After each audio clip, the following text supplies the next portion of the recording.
Welcome to the Fear and Greed Business Interview. I'm Sean Aylmer. Yesterday, Nine Entertainment released its half-year results, reporting a jump in its subscription businesses and an increase in revenue, but a 25% drop in net profit. But even that number, which came after with the withdrawal of money from Meta for local news content, was higher than expectations, sending Nine's share price higher. Much of the attention is not on the company's core media business, though. It's on the future of real estate platform Domain. Late last week, US real estate giant CoStar made a $2.7 billion bid for Domain, which is 60% owned by Nine. The pressure is now on the Nine board to make a decision in the midst of a challenging advertising market and the unrelenting pressure of the digital giants like Meta and Google, because if it does sell, it could be the start of an unravelling of Nine, Australia's biggest media company. Tim Burrowes is the co-owner and publisher of media and marketing industry site Mumbrella. Tim, welcome back to Fear and Greed. Sean, it's always a pleasure and never a chore. With a straight face as well. First to the Nine results, the least interesting thing in some ways about what's going on at the moment. What did you make of Nine's performance? Hey, look, I suppose there wasn't a great surprise that revenue was broadly flat. And let's remember this as an organisation, for as much as we talk about the problems of television, $1.4 billion in the half. That's not nothing. TV is still quite a good business to be in. But as you say, because costs are up a bit, then overall profits were down something like 15%, which was not unexpected. I think Nine without the Olympics would have looked quite a different picture. But overall, nothing to start a riot and nothing to stop a riot. Righto. And the Olympics, the cost base of the Olympics is a problem there, I presume. Yeah, look, but both sides, I suppose. Cost base of the Olympics, which they do tend to average out across the whole, I think it was a 12-year deal, but also, of course, an opportunity to deliver bigger audiences, particularly around streaming video, which performs strongly. And of course, that means the opportunity to write new advertising and sponsorship revenue as well. So overall, it feels like it was a good Olympics for Nine when you take into account both the costs and the revenue. Okay, Tim, let's get on to the good stuff. Will Nine sell its 60% share of Domain? I think they have to. I think it will be so hard for them to decline the offer as far as shareholders go. The only thing that would change matters would be if another bidder emerged, which I'm sure they're out there kind of shaking the bushes at the moment and trying to create some competitive tension. But yeah, it feels like it's a decent offer. Even after it was used to pay down Nine's debt, that probably then leaves Nine with a war chest of something like $1 billion. And then it becomes really interesting. What do they do with that? Do they return it to the shareholders, or do they go again and reinvest and change the shape of the organisation? So just before we get to that, Domain, it hasn't been a particularly strongly performing stock itself, though because Nine owns such a big chunk of it and because the price is so high, as you say, it's going to be difficult for them to knock it back. If they knocked it back, though, why would they knock it back? I guess, and by the way, my assumption is they will knock it back first time round. Sure, yes, because I agree with that's that. how these things seem to go. You have to say, it's almost a dance. You have to say, I'm sorry, that's not enough value. Yes. And I think that would be the only reason they would knock it back, would be a value thing. Clearly, the temptation for a really confident board would be to say, this is such an important part of our future, that is such an important part of the mix, we just can't let it go. I think the problem at the moment in that is that it doesn't seem to inherently add to the valuation of the business as a whole. It just sits there on the balance sheet, doesn't necessarily make 1 + 1 equal any more than 2. So I think that then just becomes, so why wouldn't you take the money while it's on the table? Okay. So if that goes ahead, what then happens to Nine? Because there's talk of them trying to sell their radio stations as well. Publishing and broadcast are legacy sectors. Stan has done very well, but a very crowded market. What does become of Nine if Domain's not there? That becomes such an interesting question. Definitely it feels like a chance to recast what Nine stands for. It creates a pot of money to reinvent the business, and probably what that money should then be spent on is growth media or growth mediums. So I would find myself wondering, would they, for instance, invest in an outdoor advertising company? So that could be, if so, the ASX listed oMedia, maybe, or perhaps their biggest competitor, QMS, which is owned by Quadrant. So that's in private hands. So that will be one possibility. Another one is to double down on, I won't use the word television, let's say video. Yep. It is reasonably well known in the market that Optus is looking to exit from Optus Sport.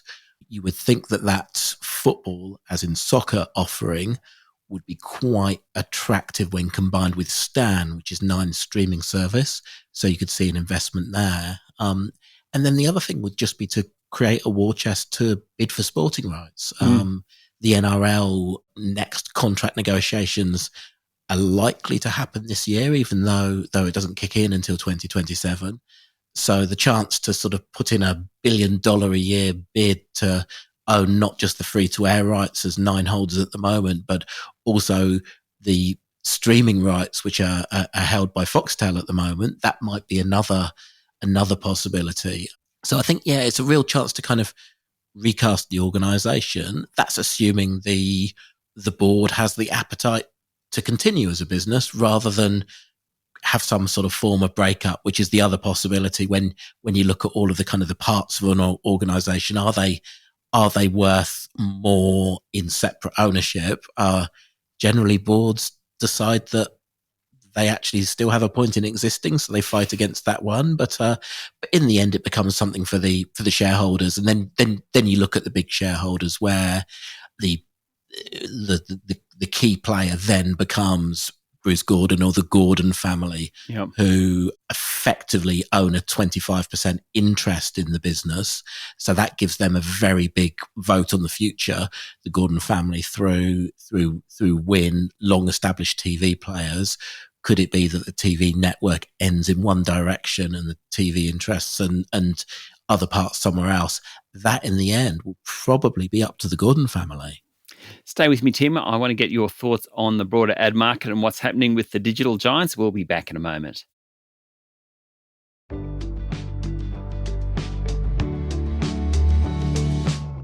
I'm speaking to Tim Burrowes, co-owner and publisher of media and marketing industry site Mumbrella.